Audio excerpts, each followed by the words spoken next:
థియేటర్లో ఇవన్నీ ఆలోచించి నాకు నా ప్రత్యేకతని మీకు చెప్పుకుంటూ వచ్చారు కాబట్టి మీరు కూడా వ్యత్యాసంగా ఉన్నాడే అని వాళ్ళు ఆ రకంగా మీరు నన్ను ఆదరించడం జరిగింది, హక్కును చేర్చుకోవడం జరిగింది. మీ ప్రేమకు నేను దాసును అవ్వగలిగాను. ఈరోజు ఈ మాట ఎందుకు అంటున్నానంటే అదే ఇదిలో అదే దారిలో ఈ రోజున కిరణ్ అబ్బవరం కూడా మన నెక్స్ట్ డోర్ బాయ్ లాగా ఉంటాడు. సో ఇది ఒక్కడికే ఇది సొంతం కాదు, ఇది ప్రతి ఒక్కడికి కావాల్సినటువంటి అవకాశాలు ఇచ్చే కళామ తల్లి సినిమా ఇండస్ట్రీ. ఎక్కడో రాయచోటులో పుట్టాడు, ఇంత దూరం ఏం వెళ్తావులే, మహా అయితే తిరుపతి దాకా వెళ్ళి చిరంజీవి సినిమాలు, పవన్ కళ్యాణ్ సినిమాలు, ఆ తర్వాత అన్నాను పిలుస్తాడు రామ్ చరణ్ సినిమాలు, ఇవి కదా అనుకున్నాడు. అలా అనుకోలేదు. నేను ఎందుకు కాకూడదు, నేను అలా ఎంతోమంది కిరణ్ అబ్బవరాలకు నేను ఎందుకు ఇన్స్పిరేషన్ కాకూడదు అనుకున్నాడు. అక్కడి నుంచి తను ఈ స్థాయికి వచ్చాడు. చేసినటువంటి 4-5 సినిమాలు కూడా మంచి హిట్స్ అందుకున్నాడు, మీ ఆదరణ పొందగలిగాడు. ఇప్పుడు ఇదిగో ఈ యొక్క చెన్నై లవ్ స్టోరీ చేసి ఖచ్చితంగా దీని ద్వారా కూడా మీ యొక్క ప్రేమాభిమానాలు పొందుతాడు. కిరణ్ అబ్బవరం లాంటి వ్యక్తులు రావాలి, కొత్త బ్లడ్ ఇన్ఫ్యూజ్ కావాలి, కొత్త బ్లడ్ ఈ యొక్క పరిశ్రమలో ఉండాలి, రావాలి. అప్పుడే ఈ పరిశ్రమ ముందుకి కొనసాగుతుంది, సస్యశ్యామలంగా ఉంటుంది, ఎప్పుడు ఫ్రెష్గా ఉంటుంది ఇది.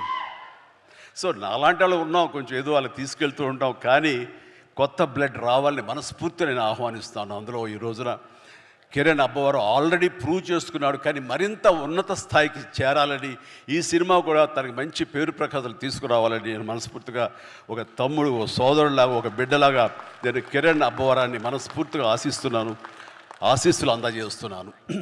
Please, God bless you and God bless you. ఇక హీరోయిన్గా ఇప్పుడే పరిచయం అయింది గౌరీ ప్రియ, చక్కని కుందన బొమ్మలాగా ఉంది. ఏంటయ్యా అంత హుషారు, ఏంటయ్యా ఇక నేను ఉన్నానయ్యా, కొంచెం భయం భక్తి లేదా మీకు? సో తను కూడా చాలా చక్కగా ఉంది, మన తెలుగింటి అమ్మాయి అని విన్నాను. ఆ తర్వాత తెలుగు సినిమాలకి పరిమితం కాకుండా ఇతర భాషా చిత్రాలకు కూడా తను ఒప్పుకుందని తెలిసింది. చాలా సంతోషం అమ్మ. ఈ యొక్క అన్ని భాషల్లో నువ్వు రాణించాలని, మనస్ఫూర్తిగా అభివృద్ధి చెందాలని, తెలుగు అమ్మాయిలు అన్ని చోట్ల మీ యొక్క శక్తి సామర్థ్యాలను చూపించి, మీ టాలెంట్ చూపించి పైకి ఎదగాలని మనస్ఫూర్తిగా కోరుకుంటాను అమ్మా. నీలో కళ కనబడుతుంది, definitely will come up. That's it. No తల్లి ప్లీజ్, గాడ్ బ్లెస్ యూ అమ్మా, గాడ్ బ్లెస్. ఓకే, ఇక మనీష్ శర్మ గారు చెప్పే ముందు నాకు పెద్ద సినిమా టైంలో నేను మాట్లాడే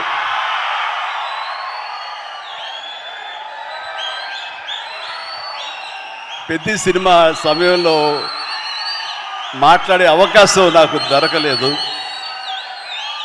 అనంత శ్రీరామ్ దాంట్లోనూ సింగిల్ కార్డ్ లిరిసిస్ట్గా, ఇందులోనూ సింగిల్ కార్డ్. అతడు అందులో రాసినటువంటి లిరిక్స్ గురించి ఇప్పుడు ప్రస్తావించకూడదు, అది అద్భుతం, పక్కన పెట్టేస్తే. మరి ఇందులో ఇంకా పాటలు వినలేదు, కానీ మన వాళ్ళు చెప్పిన దాన్ని బట్టి చాలా చాలా బాగా రాశాడని చెప్పేసి. అండ్ అతను కూడా 2-3 దిశలుగా చెరిగిపోతున్నాడని విన్నాను. చెలరేగొడతాడు టీవీ షోలో కానివ్వండి, ఆ స్టైల్ కానివ్వండి, ఆ అవుట్ఫిట్స్ కానివ్వండి. అనంత్ ఏంటో ఇలాగానో నేను టీవీ చూస్తూ ఏం ట్రాన్స్ఫర్మేషన్ అంటూ వచ్చాను. అండ్ తను కూడా అద్భుతంగా, అంటే చాలా చక్కటి వక్త, అద్భుతమైనటువంటి పెన్ను, ఇది ఉంది, ఎఫిషియన్సీ. ఆఫ్ కోర్స్ నా సినిమాలు ఎన్నో చేసాడు, రాశాడు. అండ్ ఆ రకమైనటువంటి అనంత్ శ్రీరామ్కి నేను మనస్ఫూర్తిగా ఆ రోజున అభినందనలు తెలియజేయలేదు, ప్రత్యక్షంగా సభాముఖంగా ఇప్పుడు ఆ సినిమాకి ఈ సినిమాకి కలిపి ముందస్తుగా నేను నాకు శుభాకాంక్షలు తెలియజేస్తున్నాను. భగవంతుడు నాకు ఇంత లాంజివిటీ ఇచ్చాడు ఈ యొక్క పరిశ్రమలో అంటే దానికి పరోక్షంగా ప్రత్యక్షంగా చాలామంది కారణం. మా లైట్ బాయ్ల దగ్గర నుంచి మా దిగ్దర్శకుల వరకు కూడాను, ఎంతమంది నిర్మాతల వరకు కూడా అందరూ కూడా కారణమే. కానీ నేను అలరించడానికి, నేను మీ చేత డ్యాన్సులు వేయించడానికి, నేను నాలో ఉండే ఆ డాన్సింగ్ టాలెంట్ చూపించుకోవడానికి నాకు ముఖ్యంగా నాకు బాగా సపోర్ట్గా నిలబడింది ఎప్పుడు మ్యూజిక్ డైరెక్టర్స్. ఆ రకంగా ఒకటా రెండా ఎన్ని సినిమాలని నా ఒళ్ళు హోనమైపోయేలాగా, నా కోసాలు కదిలిపోయేలాగా, ఇంకా నా చేత నువ్వా నేనా అనిపించేలాగా మ్యూజిక్ని అందించేటువంటి మనీష్ శర్మ గురించి కూడా నేను ఎప్పుడు ప్రత్యక్షంగా చెప్పే అవకాశం నాకు కలగలేదు. కానీ మనసులో ఎప్పుడు ఉంటుంది, ఎప్పుడు వాళ్ళకి కృతజ్ఞతగానే ఉంటాను. వాళ్ళకి నేను ఎప్పుడు ప్రేమ అందిస్తూనే ఉంటాను, ప్రేమ అందిపుచ్చుకుంటూనే ఉంటాను. కాబట్టి ఈ సందర్భంగా నా ఎదురుగా ఉన్నాడు కాబట్టి Mani, my brother, love you so much.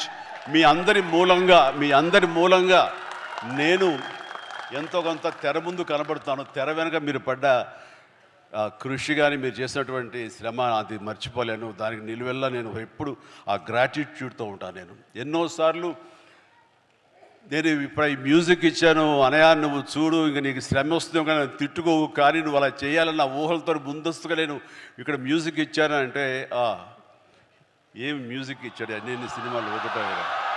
Wow,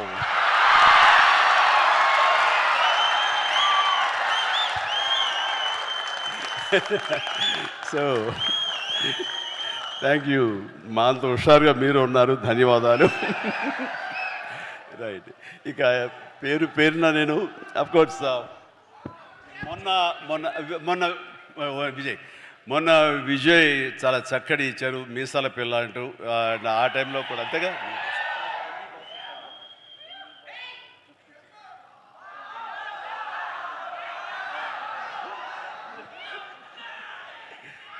so జుప్పు అంటూ మొన్న ఇచ్చాడండి వెంకీ సాంగ్, అండ్ తను మళ్ళీ ఇందులో కూడా చేస్తున్నాడు. ఎస్. సో ఇట్లాగా ఇక్కడ ఉన్న ప్రతి ఒక్కరికి అండ్ ఇతర నటినట్ల గురించి నాకు ఇప్పుడే తెలుస్తుంది. Please all the very best. పేరున నేను చెప్పలేకపోయినా సరే మిమ్మల్ని అందరినీ తలుచుకుంటున్నాను ఈ సభాముఖంగా. వీళ్ళందరికీ నా బెస్ట్ ఆఫ్ లక్. అండ్ తర్వాత దీని వెనకాల మా నవీన్ అలాగే రవి వీళ్ళు ఉండి ఫుల్ సపోర్ట్ ఇస్తున్నారు. అండ్ వాళ్ళు ఈ సినిమాకి ఒక డిస్ట్రిబ్యూషను చేయటమే కాకుండా అండ్ పరోక్షంగా వాళ్ళు చేసే ఒక హిందీ సినిమాకి సాయి రాజేష్ తోటి చేస్తున్నారు. ఆ రకంగా యంగ్ టాలెంట్ ఎక్కడ ఉన్నా సరే వాళ్ళని ఒక అవకాశాలు ఇస్తూ ఈ రోజున ఇండస్ట్రీ బిగ్ ప్రొడ్యూసర్స్ ఎవరైనా ఉన్నారు అంటే అది ఖచ్చితంగా మైత్రి మూవీస్. ఆ రకంగా రవిని మనస్ఫూర్తిగా నేను అభినందిస్తున్నాను. అండ్ ఇక్కడ ప్రతి ఒక్కరికి మనస్ఫూర్తిగా పేరున నా హృదయపూర్వక ధన్యవాదాలు తెలియజేస్తాను, అభినందనలు తెలియజేస్తాను. ఎవరైనా మర్చిపోయి ఉంటే క్షమించండి. And thank you very much. Good night. బయట వర్షం పడుతుంది, జాగ్రత్తగా వెళ్ళండి. ఇంకేమైనా మర్చిపోండి. Thank you very much. Wow.